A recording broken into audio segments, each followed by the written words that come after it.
Good morning, सुप्रभात, केम छो। उम्मीद है आप सब लोग बेहतर होंगे, अपना ध्यान रख रहे होंगे। अभी कोरोना का संकट टला नहीं है भारत में भाई, है ना, इसलिए ध्यान रखिएगा ना। मैं आपको बता दूँ कि मेरे को जब से मैं ये कोरोना हुआ उसके बाद मुझे बहुत समय के बाद, मतलब पहली बार मुझे ना इतना समय मिला मुझे अकेले रहने का। मतलब मैं इसके पहले कभी इतना लंबा अकेले नहीं रहा। फैमिली है साथ में, लेकिन मैं हॉस्पिटल में भी रहा, फिर घर में भी होम क्वारंटाइन रहा। तो परिवार से बात होती रहती है दूर से, है ना। अब बस आज 1-2 दिन, आज मेरा टेस्ट दोबारा से रिपीट होगा, एक है ना RT-PCR, और उसके बाद टेस्ट नेगेटिव आने के बाद फिर मैं जो है वो सबसे मिल पाऊँगा नॉर्मली। तो बहुत कुछ सोचा इस दौरान, बहुत कुछ समझा इस दौरान, काफ़ी कुछ पढ़ा मैंने, है ना। एक बड़ी अच्छी मैंने किसी के बारे में भी मैंने पढ़ा, वो है, आप कभी गूगल कीजिएगा, श्रीधर बैम्बू। और इस श्रीधर बैम्बू जो है वो जोहो कॉर्पोरेशन एक कंपनी है, उसके CEO हैं वो। जोहो कॉर्पोरेशन एक ऐसी कंपनी जो सॉफ्टवेयर डेवलपमेंट में है। पहले कैलिफोर्निया में थे ये, अभी वो चेन्नई में उनका हेडक्वार्टर है इसका। और जोहो कॉर्पोरेशन कंपनी का जो टर्नओवर है, मान लीजिए वो 18,000 करोड़ से ऊपर का है, कि 10,000 से ऊपर एम्प्लॉय काम करते हैं उसमें, और 18,000 करोड़ से ऊपर का टर्नओवर है। अब आप बोलेंगे साहब ये क्यों बता रहे हैं, तो बहुत कंपनियां होंगी कई सारी जो बड़ा बड़ा काम कर रही हैं। दरअसल जोहो कॉर्पोरेशन के जो श्रीधर बैम्बू है, उन्होंने एक नया काम किया। उन्होंने क्या किया, उन्होंने उनकी कंपनी जो है वो अपने चेन्नई में पढ़े लिखे इंजीनियर, सॉफ्टवेयर इंजीनियर, उन्होंने अपना USA गए, वो अपना कैलिफोर्निया में सिलिकॉन वैली में अपना कंपनी शुरू किया उन्होंने। और फाइनली वहाँ से फिर एक दिन जो है वो इंडिया आ गए, और इंडिया में उन्होंने कंपनी का हेडक्वार्टर कहाँ बनाया पता है आपको? कंपनी का हेडक्वार्टर उन्होंने बनाया चेन्नई से कई सौ किलोमीटर दूर एक गांव है, उस विलेज में जाके उन्होंने अपना हेडक्वार्टर बनाया उन्होंने। और जो है जोहो कॉर्पोरेशन कंपनी के जो हेडक्वार्टर हैं, और इसके अलावा जो उनके मुख्य ऑफिस है, सारे के सारे गांव के अंदर है। कई छोटे छोटे गांव के अंदर बनाए, इंटीरियर में जाके गांव बनाए इनके।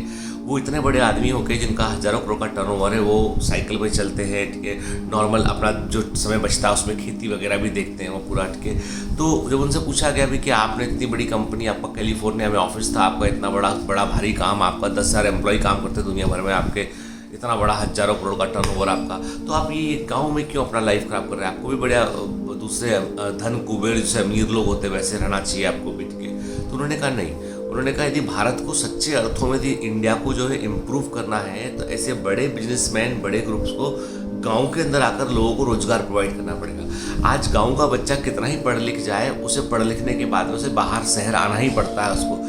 महानगरों में यदि नहीं रहेंगे आप, तो आपको रोजगार के अवसर ही नहीं मिलेंगे।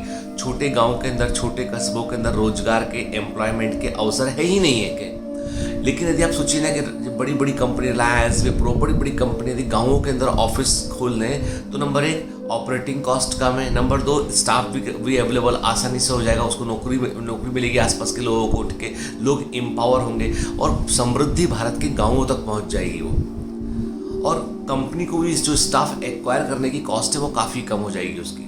तो मैंने देखा कि कई लोग ऐसे हैं जो वाकई में क्रांति कर रहे हैं। फिर मैंने देखा कि बहुत सारे बिजनेसमैन ऐसे हैं जो पंजाब के अंदर जाके उन्होंने छोटे छोटे गांव में जाके बस गए, वहाँ पे उन्होंने अपना वहाँ से काम संभाल रहे हैं। और साउथ इंडिया में तो ट्रेंड चालू हो चुका है कि कई लोग जो है वो बड़े बिजनेसमैन जिनका काम चल रहा है, वो एक साइट ऑफिस उन्होंने अपना गाँव के अंदर खोला है। कई कॉल सेंटर जो है गाँवों के अंदर खुले हुए हैं। और मुझे लगता है कि भारत को सच्चे अर्थों में यदि आगे बढ़ाना है, तो हमें जो विकास की धारा है ना, वो गांव तक लेकर जाना पड़ेगा। आज भी गांव बेसिक फैसिलिटी को तरसते होते हैं कि भाई बिजली बहुत लंबा बिजली नहीं मिलता है, ठीक, सड़क नहीं मिलते हैं, नहीं प्रॉपर मेंटेन रहता है। तो ये सब चीज़ें कब खत्म होंगी? जब जो है हम वहाँ पर विकास को वहाँ तक हम पहुँचा देंगे, डेवलपमेंट को वहाँ तक हम पहुँचा देंगे।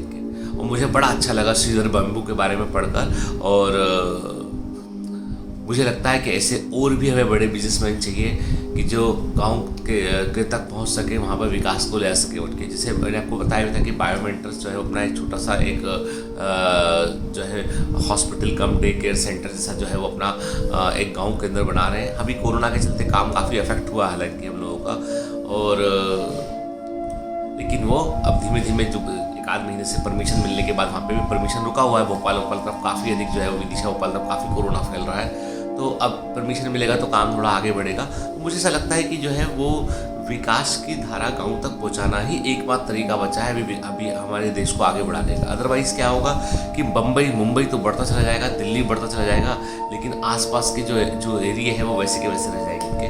कि लोगों को बिहार से बहुत लोग निकल के मुंबई आते हैं, कई जगह से बाहर आते हैं जो रोजगार करने के लिए। यदि इनको वहीं पे सब कुछ मिलेगा तो समस्याएं खत्म हो जाएंगी, देश सच्चे अर्थों में आगे बढ़ेगा।